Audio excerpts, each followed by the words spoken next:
తాతాయగుంట గంగమ్మ జాతర రంగరంగ వైభవంగా సాగుతుంది. 6వ రోజు అమ్మవారు భక్తులకు కూడా ఎంతో విశేషంగా కూడా అలంకరణలో దర్శనమిస్తున్న పరిస్థితి కనిపిస్తూ వస్తుంది. పూర్తి స్థాయిలో కూడా వచ్చే భక్తుల కోసం ప్రత్యేక ఏర్పాట్లు చేస్తున్న పరిస్థితి మనకి కనిపిస్తూ వస్తుంది. ఈ నేపథ్యంలోనే ఉదయం నుంచి కూడా మధ్యాహ్నం వరకు ఇప్పటికే 30 నుంచి 40 వేలకు పైచిలకు భక్తులు అమ్మవారిని దర్శించుకుంటున్నట్టు మనకు తెలుస్తూ వస్తుంది. ఈ నేపథ్యంలోనే ఇందుకు తగ్గట్టుగా కూడా భారీ స్థాయిలో కట్టుదిట్టమైన భద్రత అయితే చేపట్టాలని చెప్పుకోవచ్చు. మనకి 4వ రోజు అమ్మవారు దొరవేషంలో వచ్చి దొరను సంహరించిన పరిస్థితి అయితే కనిపిస్తుంది. అనంతరం అమ్మవారు ఆ దొరకు సంబంధించి భార్యకు మాతంగి వేషంలో కూడా విశ్వరూప దర్శనం ప్రదర్శించారంట పురాణాలు ఇతిహాసాలు చెప్తున్న పరిస్థితి కనిపిస్తుంది.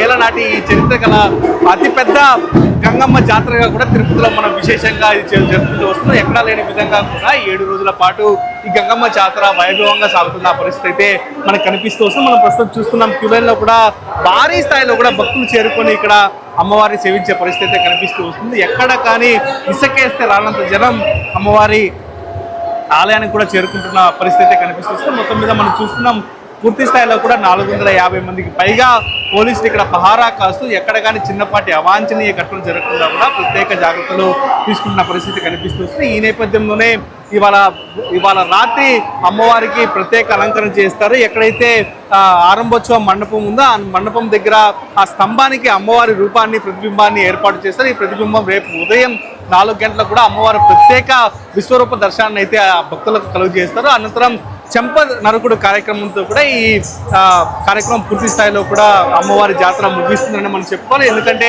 అమ్మవారి జాతర అనేది 7 రోజుల పాటు సాగుతుంది. చెంప తీయడంతోనే ఈ జాతర ముగింపు అనేది పలుకుతారని కూడా ముందు నుంచి కూడా తెలుస్తూ వస్తుంది. ఈ బంకమట్టిని అయితే ఎవరైతే అమ్మవారిని అలంకరించిన బంకమట్టి ఎవరైతే ఇంటికెళ్ళి పెట్టుకుంటారో అనారోగ్య కారణాలు కావచ్చు లేదా పంట పొలాలకి సరిగ్గా పండాలన్న సమయంలో కూడా దీన్ని వినియోగిస్తున్న పరిస్థితి అయితే ఉంటుంది. అయితే వినియోగించడం ద్వారా వారికి అన్ని విధాల మేలు జరుగుతుంది కూడా భావిస్తారు భక్తులు. అయితే మొత్తం మీద ఇవాళ కూడా పూర్తి స్థాయిలో అమ్మవారికి పొంగళ్ళు చెల్లించుకునేందుకు అలాగే కోళ్లను అలాగే హోటళ్లను కూడా సమర్పించేందుకు కూడా భారీ స్థాయిలో భక్తులు చేరుకున్న పరిస్థితి అయితే కనిపిస్తూ వస్తుంది. పూర్తి స్థాయిలో కూడా మొక్కలు తలపైన పెట్టుకొని కూడా అమ్మవారికి మొక్కులు చెల్లిస్తున్న పరిస్థితి అయితే మనకు చిన్న చిన్న బిడ్డలతో కూడా ఇక్కడికి వస్తున్న పరిస్థితి అయితే కనిపిస్తుంది. మొత్తం మీద తిరుపతి గంగమ్మ జాతరకు భారీ స్థాయిలోనే ఏర్పాట్లు చేసిన ఏర్పాట్లకు అనుగుణంగానే భారీ స్థాయిలో కూడా భక్తులు వస్తున్న పరిస్థితి కనిపిస్తూ వస్తుంది. రాయలసీమ వ్యాప్తంగా ఉన్న జిల్లాలతో పాటుగా కర్ణాటక రాష్ట్రం నుంచి కూడా భారీ స్థాయిలో భక్తులు ఈ జాతరకు వస్తారు. రేపు విశేషంగా రేపు ఉదయం భారీ స్థాయిలో కూడా ఇక్కడ భక్తులు చేరుకొని అమ్మవారి బంకమట్టిని తీసుకునేందుకు కూడా పోటీ పడే పరిస్థితి కనిపిస్తూ వస్తుంది. మొత్తం మీద తాతాయగుంట గంగమ్మ జాతర మాత్రం భారీ స్థాయిలో జరుగుతుంది. విశేష సంఖ్యలో కూడా భక్తులు ఇక్కడికి చేరుకొని అమ్మవారికి మొక్కులు చెల్లించుకుంటున్నారని చెప్పుకోవాలి. ఇది ఇక్కడ తాజా పరిస్థితి. Vote studio.